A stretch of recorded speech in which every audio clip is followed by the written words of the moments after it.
네, 안녕하세요. 강호진 전문가입니다. 제가 이제 오늘은 좀 특별 방송인 만큼 좀 특별한 강의를 좀 준비를 했습니다. 그래서 가장 기본이지만 가장 어려운 거래량과 관련돼서 좀 이야기를 해드리고자 합니다. 자, 그래서 우리가 지금 이제 거래량의 비밀에 대해서 좀 알아보도록 할 텐데, 사실 이런 얘기가 있습니다. 이제 터키 속담인데, 재채기와 사랑은 숨길 수 없다. 그런데 또 숨길 수 없는 게 있어요. 바로 거래량입니다. 거래량.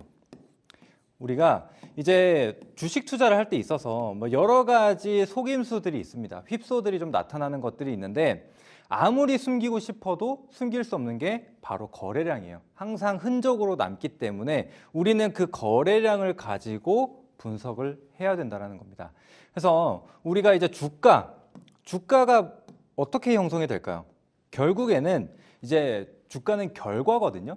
근데 거래량은 원인이라고 좀 보시면 됩니다. 그래서 주가가 상승하기 위해서는 거래량이 발생을 해야만 주가가 따라오는 거겠죠. 그래서 무엇보다도 거래량에 좀 집중을 할 필요가 있다. 이렇게 좀 설명을 좀 드리도록 하겠습니다. 자, 그래서 이 거래량은 무엇인가 좀 말씀을 드릴 텐데, 기본적인 내용입니다. 자, 거래량은 주식시장에서 매수와 매도가 모두 포함된 총 거래 수량을 의미를 합니다. 자, 그리고 거래량은 이 시장에서 실제로 참여한 투자자의 숫자와 그리고 관심도를 나타낸다라고 생각을 해주시는데, 뻔한 내용이죠. 그래서 우리가 인기의 척도다라고 얘기를 합니다. 그래서 많은 사람들이 사면 주가는 올라가고 많은 사람들이 팔면 주가는 떨어지게 되는 거죠. 굉장히 당연한 얘기인데, 이 부분이 왜 중요하냐면은 우리가 이 본질을 항상 기억을 해야 되거든요. 자, 그래서 거래량을 보게 되면은 주가의 흐름이 보인다. 우리는 항상 거래량이 선행한다라고 생각을 해야 되거든요. 그래서 우리가 앞으로 이 주가가 어떻게 움직일까? 과연 이 종목이 오를까? 이 종목이 떨어질까?를 알고 싶다면은 다른 재료들도 중요하지만 거래량을 우리는 분석을 해야 된다. 말씀드리겠습니다. 자, 그래서 이제 거래량 하면은 보통 우리가 주식 시작을 처음 이제 시작하는 단계에서 공부를 막 하잖아요. 그러면은 이렇게 뻔한 얘기들을 합니다. 한번 볼까요? 자, 주가가 상승하는데 거래량이 증가한다. 자, 그러면은 강한 매수세가 실렸고 추세가 지속할 가능성이 높다라고 하죠. 자, 반면 주가는 상승하는데 거래량이 점점 줄어든다. 자, 그러면은 매수세가 약화가 되고 있다. 그러면은 앞으로의 상승 추세가 꺾일 가능성이 있다라고 얘기를 하죠. 자, 반대로 하락하는 구간에서 거래가 증가한다. 자, 그러면 강한 매도세가 발생을 했기 때문에 이 종목의 주가는 앞으로 추가적인 하락이 나올 가능성이 높다라고 하죠. 자, 그리고 하락하는데 거래량은 줄어든다. 자, 그럼 매도세가 약해지고 있기 때문에 이제 이 종목은 반등을 준비한다라고 공부를 합니다. 굉장히 이론적인 내용이죠. 근데 과연 이 부분이 다 들어맞을까요? 항상 맞을까요? 그렇지 않을 겁니다. 자, 일단은 제가 전형적으로 딱 그 앞서 보신 내용에 맞춰서 가지고 왔어요. 이제 필옵틱스라는 종목이었는데, 자, 이제 바닥을 찍었습니다. 바닥을 찍었는데 바닥에서 거래량을 동반한 양봉이 나타났다. 자, 그리고 수일 이렇게 거래량 없이 횡보를 하다가 다시 한번 거래량이 실리면서 장대 양봉이 나왔다. 또 돌파를 했죠. 또 이렇게 거래량 없이 쉬다가 장대 양봉과 함께 거래가 실리고 갭이 나오면서 거래가 실렸다. 그러면서 직전 고점 돌파한다. 이렇게 해서 앞서 보신 대로 주가의 상승과 그다음에 거래량의 상승으로 인해서 추세가 이렇게 우상향하는 흐름들을 볼 수가 있습니다. 자, 그리고 우리가 이제 꼭지를 판단할 때 이렇게 최고점을 찍은 구간에서 대량 거래량이 터지게 되면 이때까지 들어왔었던 물량이 털고 나간다라고 합니다. 그러면서 주가가 이렇게 떨어진다. 이게 딱 전형적으로 우리가 이론에 맞는 그런 차트라고 볼 수 있죠. 자, 그런데 또 다음 화면을 좀 볼게요. 자, 그래서 우리가 이제 거래량을 좀 판단하고 또 이런 힘을 판단할 때 이제 호가도 같이 얘기를 하거든요. 이게 항상 뒤따라오는 내용들이에요. 보시면은, 자, 우리가 거래가 발생을 하는데 이때 과연 매도 호가가 많은 게 좋을까? 혹은 매수호가 잔량이 많은 게 좋을까? 이 질문이 항상 뒤따라오거든요. 그러면 우리는 이렇게 얘기해요. 매도호가 잔량이 많은 게 좋습니다. 이렇게. 지금 매수호가보다는 매도호가 잔량이 훨씬 더 두껍죠. 왜 이렇게 배웠죠? 우리가 배운 내용은 뭐냐? 자, 우리가 이렇게 주가 상승을 만들기 위해서는 대량 거래량이 필요한데 그러려면은 이렇게 매수 호가가 두꺼워야 많은 물량을 한꺼번에 매집을 할 수 있다. 매집. 이렇게 배우죠. 그래서 이 물량을 한꺼번에 잡아먹으면서 대량 거래량을 만들고 주가를 띄운다. 이렇게 배웁니다. 근데 물론 틀린 거는 아니에요. 맞습니다. 자, 그런데 우리가 이제 다음 화면을 한번 보자고요. 다음 화면을 봤을 때, 자, 우리가 아까 피롭틱스와는 달리 물론 이렇게 상승하는 구간에서 장대 양봉과 대량 거래량들이 발생하기 시작합니다. 주가가 이렇게 조정을 받을 때는 거래량이 줄어들었다가 또다시 상승하는 구간에서 어때요? 거래량도 늘어나죠. 자, 그리고 나서 또 거래량 없이 좀 쉬다가 다시금 돌파가 나옵니다. 이때 폭발적인 거래량이 나와요. 자, 그런데 이때 시점을 보게 되면 이 음봉에 실린 게 아니라 장대 양봉에 거래가 실린 거거든요. 자, 그럼 우리가 생각했을 때 이렇게 고가를 뚫는 자리다. 그런데 거래량까지 들어오게 되면서 장대 양봉을 만들었네. 그럼 우리가 배운 입장은 뭐예요? 우리가 기억하는 거? 그러면 매수세가 한 번 더 들어왔으니까 더 올라가겠구나라고 판단을 하죠. 자, 그런데 주가는 어떻습니까? 주가를 한번 보시면 올라갔나요? 그렇지 않죠. 이때 최고가를 찍고 주가는 이렇게 반토막 수준으로 내려가게 됩니다. 자, 그러면 우리가 기본적으로 이론적으로 배웠던 거와는 상당히 좀 다른 흐름이죠. 그러면은 당황할 수가 있습니다. 자, 이런 것들에 대해서 이제 우리는 공부를 해야 되는데, 자, 여기 그림을 한번 보시게 되면 어떤 그림이 나와 있죠? 어떤 남성이 음식을 먹고 굉장히 배불러하면서 만족하는 그런 얼굴을 좀 보여주고 있습니다. 이게 왜 중요하냐면, 자, 거래량이라는 게 뭐냐? 결국에는 산 사람, 매도한 사람, 이거를 나타내는 게 거래량이라고 했죠. 그럼 우리가 사람이, 이게 좀 지저분한 얘기일 수 있지만 가장 좀 적절한 표현이라고 생각을 해서 가지고 왔거든요. 자, 사람이 이렇게 많이 먹었어요. 오늘 1인분 먹을 거 2인분, 3인분을 먹었습니다. 자, 그러면 어떻게 해요? 소화를 하고 이 사람이 화장실을 가죠. 많이 먹은 만큼 많이 배출을 해야 됩니다. 근데 거래량도 마찬가지예요.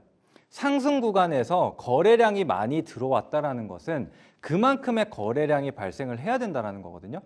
근데 앞서 이제 보시는 바와 같이 이때 거래량이 이만큼 들어왔고 꼭지에서 이만큼 발생을 했죠.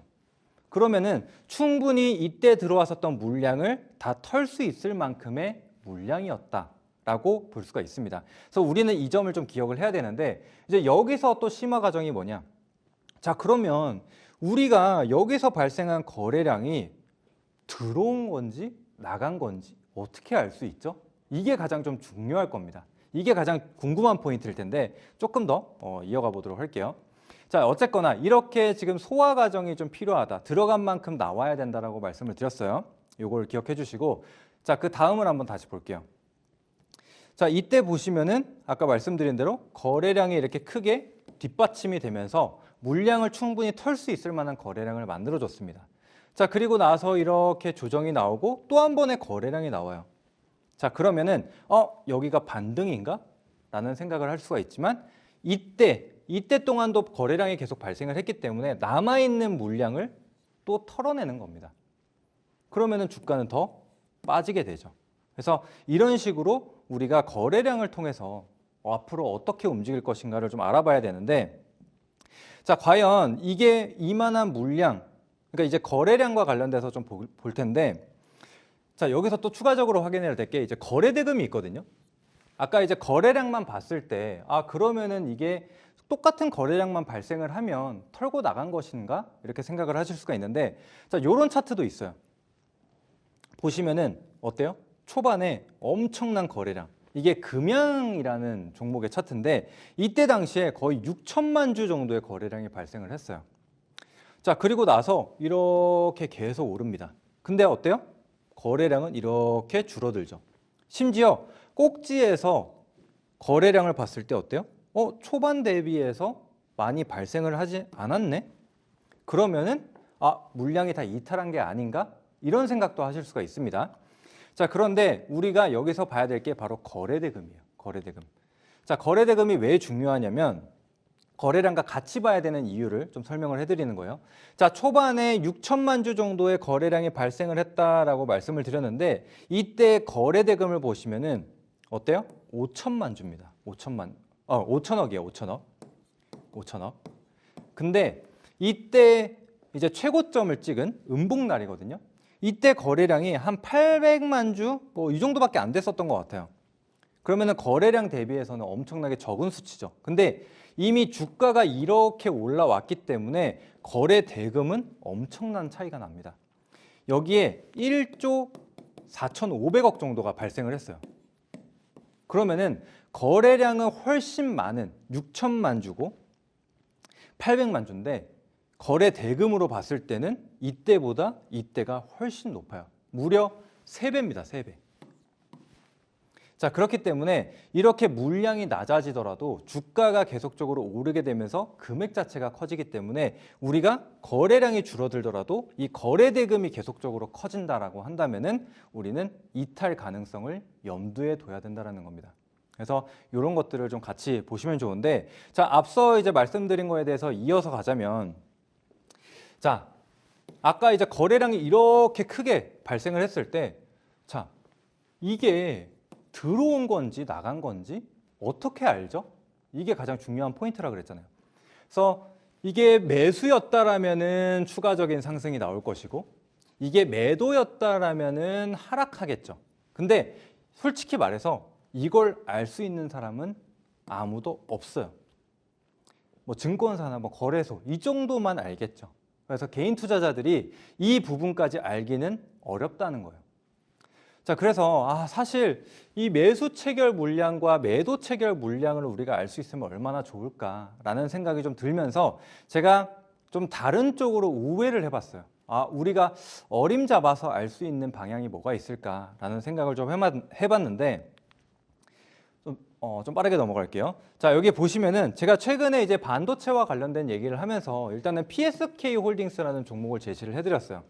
자, 그러면서 이제 34,000원 구간에서 이하에서 주문을 하셔라. 이게 8월 29일이었거든요. 8월 29일.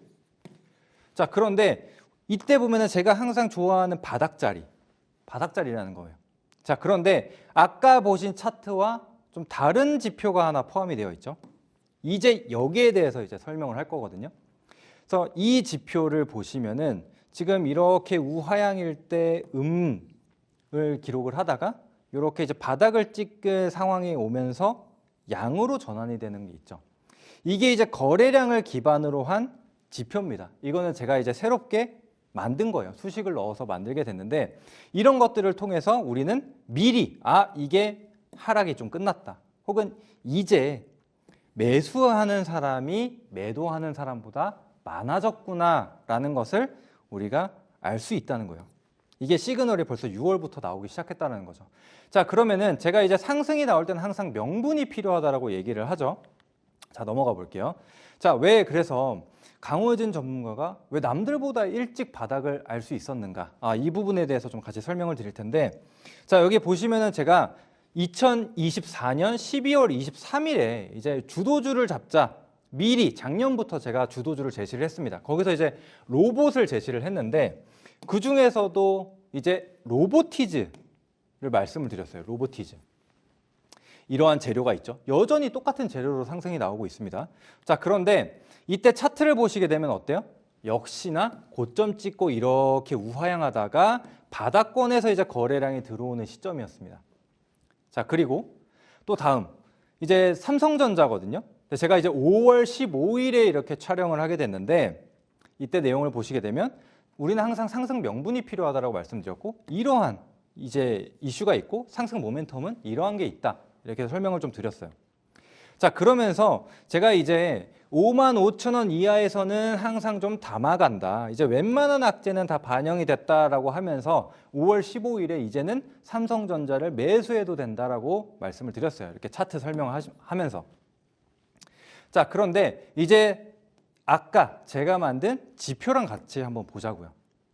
자, 제가 이제 12월 말에 이 로보티즈 12월 23일에 제시를 해드렸다고 말씀드렸죠. 자, 이제 지표를 보시게 되면 어때요? 이제 이 양음도 바닥을 찍고 이때부터 상승을 하기 시작하는데 어때요? 이 지표가 폭발적으로 상승이 나오죠. 그 이후로부터 어때요? 이게 음으로 전환하지 않고 일정 구간을 계속적으로 유지해 줍니다. 그러면은 이게 지금 매도하는 사람보다 매수하는 사람이 더 많구나라고 알 수 있는 거예요. 그리고 나서 주가는 여전히 우상향 하는 거죠. 자, 그리고 그 다음 삼성전자도 한번 볼까요? 제가 5월 15일에 말씀드렸다고 했으니까 이 구간이거든요. 자, 그럼 이때도 보시면은 이렇게 우하향 하다가 아직은 음이지만 어때요? 이렇게 점점 올라가죠. 그럼 우리가 보통 뭐예요? 이제 다이버전스를 같이 보죠. 그래서 이런 식으로 이제 서서히 시그널이 나타나는구나. 근데 거기에 상승 명분까지 주어지니까 어때요? 딱 이렇게 양전환을 하기 시작하면서 주가는 우상향한다. 이 보조지표도 더 늘어나는 것을 볼 수 있죠. 그래서 이런 지표를 사용해서 우리는 미리 알 수 있다. 자, 여기 보시면은 HPSP 또 제가 이제 9월 12일에 제시를 해드렸습니다. 자, 그리고 나서 매수가 28,350원. 근데 이때 구간을 보시면 어때요? 음이었다가 양으로 전환하면서 딱 이 구간부터 발생을 하죠. 그리고 이 양도 점점 수치가 올라가는 것을 볼 수가 있습니다. 그래서 우리가 이 시그널을 통해서 상승 명분만 가지고 있는 기업이라면 이 시그널이 나타난 이후로부터는 주목해야 된다. 그래서 제가 이제 바닥주 항상 미리 선점한다라고 할 때 이런 것들을 참고를 하는 겁니다. 자, 그래서 결국에는 이제 매수와 매도 누가 도대체 더 센가 이거를 생각하면서 이제 직접 만들게 된 거예요. 그래서 제가 여러분들에게 이 지표를 만드는 방법, 그러니까 수식이 들어가야 되거든요. 그래서 제가 그 수식을 여러분들에게 좀 공개를 해드리려고 합니다. 그래서 앞으로 여러분들이 바닥주를 하든 혹은 우상향 흐름을 이어가고 있는 가운데서 이 종목에서 세력이 이탈한 것인가? 이런 것들을 알기 위해서는 이 지표를 활용해 주시면 될 것 같거든요. 그래서 제가 지금 이제 마무리 단계인데 이 지표를 제가 모두에게 100% 무료로 공개를 해드릴 겁니다. 근데 다만 지금 한정이에요. 그래서 지금 이 방송을 좀 보시고 지금 QR코드가 나오고 있죠. 이 QR코드를 통해서 여러분들이 공유방에 들어오시게 되면은 제가 이 지표, 앞서 보신 지표를 설정하는 그 수식을 공개를 해드릴 겁니다. 그러면은 그대로 복사하셔가지고 입력을 하게 되면 동일한 지표를 여러분들이 보실 수가 있게 되는 겁니다. 그래서 그런 것들 좀 받아보시고 싶다 하시는 분들은 지금 시간 통해서 들어와 주세요. 이게 계속 공개되는 게 아니라 특별 방송인 만큼 지금 한정을 통해서 말씀을 드리는 겁니다. 그래서 QR코드 들어와 주시고 제가 이것들은 이 방송이 끝나고 나서 계속적으로 공개를 해드릴 겁니다. 계속 올려드리는데 이제 주말간만 올려드리고 이제 마무리를 지을 거거든요. 그래서 늦게 들어오시면 못 보실 수가 있기 때문에 미리 들어와 주시면 되겠습니다.